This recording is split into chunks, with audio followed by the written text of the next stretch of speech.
तो जब तक रब की मशीयत ना हो वो तेरा बुरा कर नहीं सकते। और हुजूर सल्लल्लाहु अलैहि वसल्लम ने फरमाया अगर सारे इंसान मिल के तेरा भला करना चाहें तो जब तक रब की रज़ा ना हो तेरा भला हो नहीं सकता। तो आला हज़रत फरमाते हैं इस चीज़ को ज़हन में बिठाओ, मुसलमानों अपना रुजू अपने रब रसूल की तरफ मजबूत करो। ये क्या बात हो गई कि मैं इससे भी डर रहा हूँ, मैं उससे भी डर रहा हूँ, वो भी मेरे पीछे लग गया। फाज़िल बरेलवी रहमतुल्लाह अलैह इन चीज़ों से मना फरमाते थे। वो कहते थे ये तोहमात हैं, ओहाम परस्ती है, हमें इन चीज़ों से हमेशा बचना है, अपनी आने वाली नस्लों को बचाना है। और फरमाया करते थे रब की रज़ा पे जो राज़ी रहता है अल्लाह उसे सुकून वाली ज़िंदगी अता फरमाता है। हमारे यहाँ लोग पूछते हैं तबीयत कैसी है, लेकिन यूपी में, सीपी में, लखनऊ में पूछा जाता है कि क्या शिकायत है आपको, कहते हैं जी सर दर्द की शिकायत है। ये उर्दू का एक मुहावरा है। जनाब क्या शिकायत है, कहते हैं जी मुझे कमर दर्द की शिकायत है। फिर पूछने वाले पूछते हैं कि जनाब उस शिकायत का क्या बना, तो सदरुल शरिया मौलाना अमजद अली साहब आज़मी रहमतुल्लाह अलैह फरमाते हैं आला हज़रत को बुखार था तो मैं हाजिर हुआ, तो मैंने कहा हुजूर शिकायत का क्या बना। कहने लगे मौलाना पढ़े लिखे हो के तो ऐसी बातें ना करो, शिकायत किससे करनी है, रब ने जिस हाल में रखा है बड़ा ही अच्छा रखा हुआ है। शिकायत का क्या माना हुआ, अल्लाह ने जहाँ समझा मुनासिब उसने हमें रखा है, शिकायत क्या होती है, मुझे किसी से शिकायत नहीं। फरमाया करते थे अल्हम्दुलिल्लाह मुझे सर दर्द भी होता है और बुखार भी होता है और मैं बड़ा खुश हूँ। ये वो वाली बीमारियाँ हैं, ये वो अमराज हैं जो नबियों के कदम भी चूमने आया करते थे। मैं खुशबख्त हूँ कि वो अमराज जो अम्बिया के पास आते थे, सर दर्द और बुखार, वो मुझे लगते हैं। अपनी ज़िंदगी को रज़ा वाली ज़िंदगी बनाया, यकीन बड़ा कामिल था मेरे आला हज़रत का। इमाम गज़ाली ने हदीस लिखी है, नबी करीम सल्लल्लाहु अलैहि वसल्लम ने फरमाया है यकीन इस तरह सीखा करो जिस तरह तुम कुरान सीखते हो। आज मेरे दौर का सबसे बड़ा मसला यकीन की कमज़ोरी है। मुसलमान कच्ची पक्की सोचें सोचता है, कमज़ोर कमज़ोर जुमले बोलता है, इसको दुनियादारों के वादों पर इत्माद जल्दी होता है, लेकिन माज़अल्लाह अल्लाह रसूल के वादों के बारे में ये कई दफ़ा शकूक का शिकार होता है। इसे समझना चाहिए। फाज़िल बरेलवी एक पुख्ता यकीन वाली शख्सियत थे, पुख्ता यकीन वाली। बरेली शरीफ के दाएं बाएं ताउन का मर्ज़ फैल गया तो आला हज़रत फरमाते हैं मेरे मुंह में भी कुछ गिल्टियाँ निकल आईं, तो बाज़ लोगों ने कहा शायद आपको भी ताउन हो गया है। आला हज़रत रहमतुल्लाह अलैह फरमाते हैं जो सबसे बेहतरीन तबीब था वो लाया गया, उसने मेरा मुंह देख के, गिल्टियाँ देख के कहा खो आपको तो ताउन का मर्ज़ हो गया है। तो आला हज़रत फरमाने लगे मुझे सारी बीमारियाँ लग सकती हैं, ये नहीं लग सकती। उसने कहा हकीम मैं हूँ कि आप हैं? फरमाया नहीं आप ही हैं, पर यह बीमारी मुझे नहीं लग सकती, ये मुझे हो नहीं सकती। उसने इसरार किया तो आला हज़रत रहमतुल्लाह ताला अलैह उसको कहने लगे मियाँ तू जो मर्ज़ी कर लेकिन मुझे ताउन का मर्ज़ नहीं हो सकता, ये बात तय है। वो नाराज़ होकर चला गया। अब ताउन की जो गिल्टियाँ होती थी ना वो बड़े बड़े महीनों नहीं जाती थी, तकलीफ़ रहती थी। आला हज़रत कहते हैं मैंने उसी रात ना थोड़ी सी काली मिर्चों का सफ़ूफ बनाया और मिसवाक में रख के जब मुंह के अंदर छिड़का तो थोड़ा सा खून निकला और मेरा मुंह बिल्कुल ठीक हो गया। सवेरे मैंने कहा बुलाओ ना अपने हकीम को जो कहता था ताउन हो गया है। तो लोग कहने लगे हुजूर आपको वैसे कैसे पता था ताउन नहीं है? फरमाने लगे पता इस तरह था कि अल्लाह के रसूल सल्लल्लाहु अलैहि वसल्लम ने एक दुआ इरशाद फरमाई है। फरमाया किसी मरीज़ को देख के पढ़ लो अल्हम्दुलिल्लाहिल्लज़ी मिम्मब्तलाका बिही वफ़द्दलनी अला कसीरिम मिम्मन खलका तफ़दीला।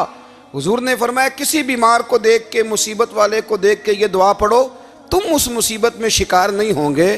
फरमाने लगे मैंने ताउन के मरीज़ को देख के दुआ पढ़ ली थी, तारे टूट सकते हैं, चांद गिर सकता है, सूरज अपनी जगह छोड़ सकता है, पर मदीने वाले महबूब की बात गलत नहीं हो सकती।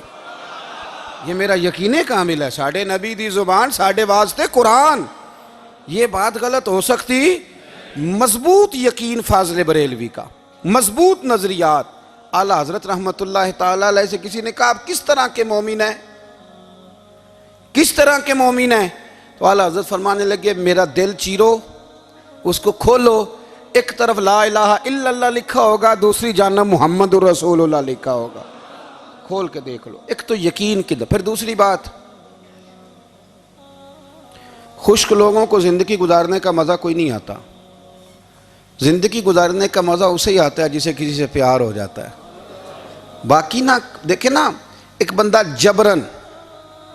जबरन एक शख्स बच्चे पालता है, वो कहता है ये मेरे लिए क्या मुसीबत है 5 बच्चे, और एक शख्स को बच्चों से प्यार हो जाता है। वो जवान भी है, खूबसूरत भी है, पर ईद पे कपड़े नहीं ख़रीदता। बीवी से कहता है मैं पुरानी पहन लूँगा, पर बच्चों को नहीं ले दे। तो भाई तेरी ख्वाहिशें मर गई हैं, तेरी खूबसूरतियों की तरफ जाने की आरज़ुएं ख़त्म हो गई। तो कहने लगा सारा कुछ है पर बच्चों से प्यार जो हो गया है। आला हज़रत रहमतुल्लाह अलैह बहुत बड़े फ़लसफ़ी थे, मंतकी थे, बहुत बड़े साइंसदान थे। यहाँ बड़ा संजीदा इज्तिमा है, मैं बड़ी ख़ास बात करने लगा हूँ। सारे साइंसदान कहते हैं ज़मीन घूमती है। आला हज़रत ने इतनी मोटी किताब लिखी है, ज़मीन साकन है।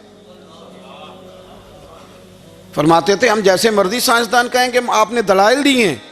आप फरमाते हैं जब नबी करीम अलैहिस्सलाम की हदीस मुस्लिम शरीफ में मौजूद है कि जब अल्लाह ने ज़मीन को पैदा किया, ज़मीन कांपने लगी, तो अल्लाह ने पहाड़ों को मीखें बना के, किले बना के अंदर लगा दिया, तो ज़मीन ठहर गई। फरमाने लगे जब मुस्तफ़ा करीम ने कह दिया ठहर गई है, तो सारे साइंसदान भी कहें तो हम मानने को तैयार नहीं कि घूमती है। उन्होंने दलाइल दिए। वो हमें ना रोज़ कह देता है डॉक्टर आपकी तबीयत ख़राब है, खांसी है, घर में किसी और को तो नहीं? हाँ जी है जी। वो कहते उसी की वजह से हो गई है। ओ खुदा के बंदे, नबी करीम अलैहिस्सलाम ने फरमाया बीमारी मुताद्दी नहीं होती, एक से दूसरे को नहीं लगती। और बड़े सादे अंदाज में मुस्लिम की हदीस है, एक सहाबी ने कहा या रसूलल्लाह मेरे ऊँट को उस ऊँट से खारिश पड़ गई है। तो अल्लाह के रसूल फरमाने लगे तेरे ऊँट को तो उससे पड़ी है, तो उसको कहाँ से पड़ी थी? कहने लगा जी वो तो कुदरती मामला है। तो हुजूर फरमाने लगे ये भी कुदरती मामला है। अब हमें जो मर्जी, आला हज़रत के ज़माने में लोगों ने कहा कशिश सकल है, ज़मीन अपनी तरफ चीज़ों को खींचती है। दलील क्या है? वो कहने लगे जी सेब गिरता है तो ज़मीन पे, आम गिरता है दरख्त से तो ज़मीन पे, अमरूद गिरता है तो, अनार गिरता है तो ज़मीन में कशिश है, खींच लेती है। आला हज़रत फरमाने लगे शाबाश, साइंसदान जो कहेंगे हम मानेंगे। फरमाने लगे ज़मीन ने आधा किलो का सेब खींच लिया है, 1.5 पाव का अनार खींच लिया है, पर हमने गुब्बारे में 1.5 छटांग हवा भर दिया, वो तो ज़मीन से खींचा नहीं गया। ये किस किस्म की कश से शकल है? ये अभी 2 साल पहले डॉक्टर अब्दुल कदीर खां का मजमून छपा था रोज़नामा जंग में। वो कहता है मुझे वो मौलवी चाहिए था जिसके पास कुरान हदीस भी हो और साइंस के उलूम भी हों। कहता मैंने ज़माने के दरवाजे खटखटाए, फिर मैं पहुंचा बरेली के इमाम के पास, और कहता है वहाँ जाके ना मैं ठहर गया हूँ, इसलिए कि मुझे कुरान और सुन्नत का नूर भी मिला है और मुझे साइंस के रमूज़ भी मिले हैं।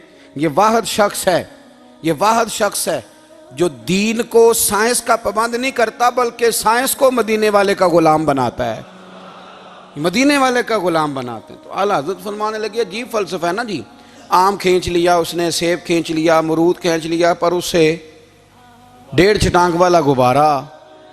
तो लोगों ने कहा हुजूर फिर मसला क्या है? आप फरमाने लगे मसला ये है कि हर चीज़ अपनी असल की तरफ लौट जाती है।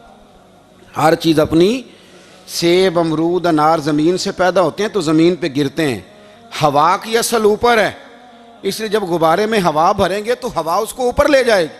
हाँ जब उससे हवा निकल जाएगी तो फिर गुब्बारा जो जिसकी असल होती है उधर लौट जाता है। इंसान मिट्टी से बना है तो जाता कहाँ है? मिट्टी रहते मिट्टी रहना ही। एमी का दी बल्ले बल्ले, अज मिट्टी दे उत्ते बंदे